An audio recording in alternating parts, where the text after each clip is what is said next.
سلطان نور الدین زنگی معمول کے مطابق تہجد کی نماز پڑھ کر سویا تو آپ صلی اللہ علیہ وآلہ وسلم کی زیارت ہوئی۔ دیکھا کہ آپ صلی اللہ علیہ وآلہ وسلم دو بھورے رنگ کے آدمیوں کی طرف اشارہ کر کے فرما رہے ہیں کہ میری مدد کو پہنچو، مجھے ان دو سے بچا لو۔ سلطان کی گھبرا کر آنکھیں کھل گئیں، وضو کیا اور نماز پڑھ کر دوبارہ سویا تو بائینہ وہی خواب پھر دیکھا۔ سلطان پھر جاگ اٹھا، وضو کر کے نماز پڑھی اور پھر سویا تو تیسری بار بھی وہی خواب دیکھا۔ اب تو سلطان کی نیند غائب ہو چکی تھی۔ اس وقت اپنے وزیر جمال الدین موصلی کو طلب کر کے سارا واقعہ سنایا۔ یہ وزیر بڑا پاک باز، دیندار اور وفادار تھا۔ اس نے سنتے ہی کہا، اب بیٹھنا کیسا؟ آپ کو اسی لمحے مدینہ منورہ کے لیے روانہ ہو جانا چاہیے، مگر کسی پر یہ واقعہ ظاہر نہ فرمائیں۔ سلطان نے اسی وقت رات کے باقی حصے میں سفر کی تیاری کی اور وزیر کے ساتھ تیز رفتار اونٹنیوں پر روانہ ہو گیا۔ بہت سا مال اور بہت سے آدمی بھی ساتھ لے لیے۔ دمشق سے مدینہ منورہ کا سفر جو 1 ماہ میں طے ہوتا تھا، سلطان نے صرف 16 دن میں طے کر لیا اور صبح کے وقت غسل کر کے مدینہ میں داخل ہوا۔ سب سے پہلے ریاض الجنہ میں نماز ادا کی اور آپ صلی اللہ علیہ وآلہ وسلم کی خدمت میں حاضر ہو کر سلام عرض کیا اور بیٹھ کر سوچنے لگا کہ اب کرنا کیا چاہیے۔ اہل مدینہ مسجد شریف میں جمع ہو گئے۔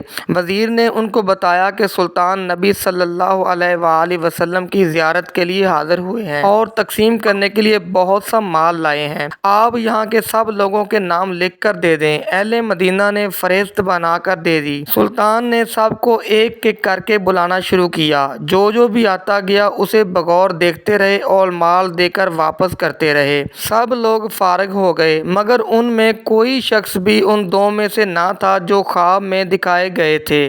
سلطان نے پوچھا، کیا کوئی آدمی اپنا حصہ لینے سے رہ تو نہیں گیا؟ لوگوں نے انکار کیا تو سلطان نے کہا، سوچو، غور کرو، شاید کوئی رہ گیا ہو۔ اس پر لوگوں نے بتایا کہ مغرب اسپین کے 2 آدمیوں کے سوا کوئی آدمی باقی نہیں رہا، مگر وہ دونوں کسی سے کوئی چیز لیتے نہیں۔ وہ نیک اور مالدار ہیں اور غریبوں کو وہ خود ہی بہت سے صدقات اور خیرات دیتے رہتے ہیں۔ سلطان نے یہ سن کر قدرے اطمینان کا سانس لیا اور دونوں کو بلوایا۔ دیکھا تو یہ دونوں وہی شخص تھے جن کی طرف سرکار دو عالم صلی اللہ علیہ وسلم نے اشارہ کیا تھا۔ سلطان نے پوچھا، تم دونوں کہاں سے آئے ہو؟ انہوں نے کہا، ہم مغربی ملک اسپین سے آئے ہیں، حج کرنے آئے تھے، پھر یہاں اس سال رسول اللہ صلی اللہ علیہ وآلہ وسلم کے پاس رہنے کا ارادہ کر لیا۔ سلطان نے کہا، مجھے سچ بتاؤ۔ اس پر وہ بالکل خاموش ہو گئے۔ سلطان نے پوچھا، ان کی رہائش گاہ کہاں ہے؟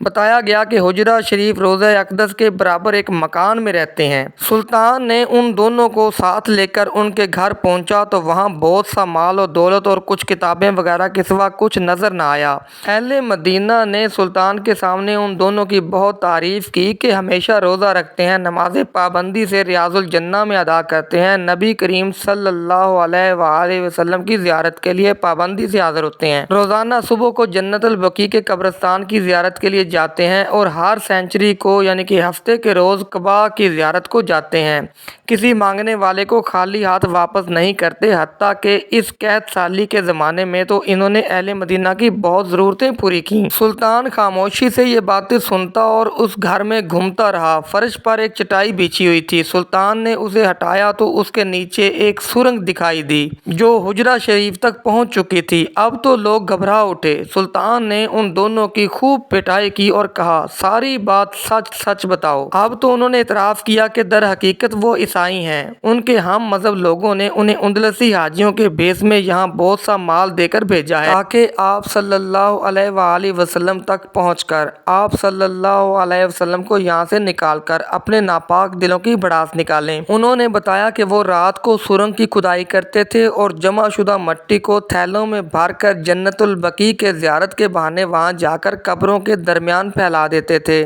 یہ سلسلہ مدت سے جاری تھا کہ آج رات جیسے ہی ہم حجرہ شریف کے قریب پہنچے تو اچانک بادل گرجنے اور بجلی کڑکنے لگی، سخت زلزلہ آیا اور یوں لگا جیسے پہاڑ اکھڑ جائیں گے، یہاں تک کہ صبح آپ یہاں پہنچ گئے۔ سلطان یہ سن کر اللہ تعالیٰ کے حضور بہت رویا کہ اللہ تعالیٰ نے اس عظیم خدمت کے لیے اس کا انتخاب فرمایا۔ پھر ان دونوں بد نصیبوں کے سر قلم کر دیے گئے۔ ان کو حجرہ شریف کے قریب والے اس روشن دان کے نیچے قتل کیا گیا جو بقیع کی طرف کھلتا تھا اور حجرہ شریف کے گرد گہری خندق پانی کی سطح تک کھدوا کر اس کو پگھلے ہوئے شیشے سے بھروا دیا گیا۔ اس طرح حجرہ شریف کے گرد شیشے کی ایسی فصیل قائم کر دی گئی جو پانی کی سطح تک پہنچی ہوئی ہے۔ یہ خدمت انجام دے کر سلطان دمشق واپس آ گیا اور اب یہیں جامع اموی کے برابر میں آرام کی نیند سو رہا ہے۔ تو ناظرین، آج کی ویڈیو میں اتنا ہی، ملتے ہیں اگلی ویڈیو میں۔ ویڈیو کو لائک اور چینل کو سبسکرائب ضرور کیجیے گا۔ اللہ حافظ۔